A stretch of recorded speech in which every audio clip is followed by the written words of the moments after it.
একটি ছোট শান্ত শহরে থাকত দুই বন্ধু, মাটু আর পাতুল। মাটু ছিল খুব খাইখোর আর একটু অলস, আর পাতুল ছিল বুদ্ধিমান কিন্তু একটু ভীতু স্বভাবের। একদিন সকালে মাটু পেট চেপে বলল, পাতুল, আমার ভীষণ খিদে পেয়েছে। পাতুল হেসে বলল, তুমি তো সবসময়ই খিদে পাও। ঠিক তখনই তারা রাস্তার পাশে এক অদ্ভুত দোকান দেখতে পেল, জাদুর মিষ্টি ঘর। দোকানদার রহস্যময় হাসি দিয়ে বলল, এই লাড্ডু খেলে তুমি পাবে সুপার পাওয়ার। মাটু তো আর দেরি করে না, সুপার পাওয়ার আর লাড্ডু, দাও দাও বলেই এক লাড্ডু খেয়ে ফেলল।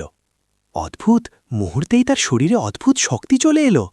সে এক লাফে অনেক দূরে চলে গেল, এক হাতে ভারী জিনিস তুলতে লাগল। পাতুল চিৎকার করে বলল, এই মাটু, ধীরে, সব ভেঙে ফেলবে। কিন্তু তখন অনেক দেরি হয়ে গেছে। মাটু নিয়ন্ত্রণ হারিয়ে ফেলল।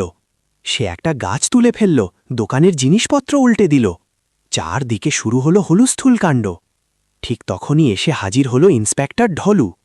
এই শহরে এত গোলমাল কে করছে? এদিকে সুযোগ বুঝে টিঙ্গা আর পিঙ্গা ব্যাংক লুট করতে গেল। ঠিক তখনই প্রবেশ করলেন ডক্টর ঝটকু। তিনি বললেন, এই শক্তি বন্ধ করতে না পারলে শহর শেষ। পাতুল আতঙ্কিত হয়ে বলল, ডক্টর, কিছু একটা করুন প্লিজ।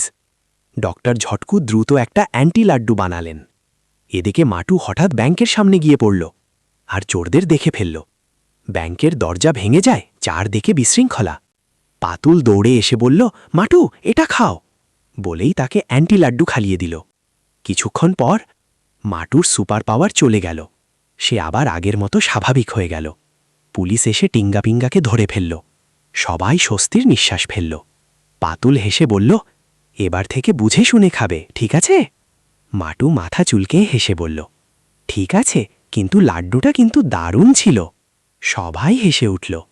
শিক্ষা: লোভে পাপ আর পাপে বিপদ, আর যে কোনো শক্তি ব্যবহার করতে হলে দায়িত্বও নিতে হয়।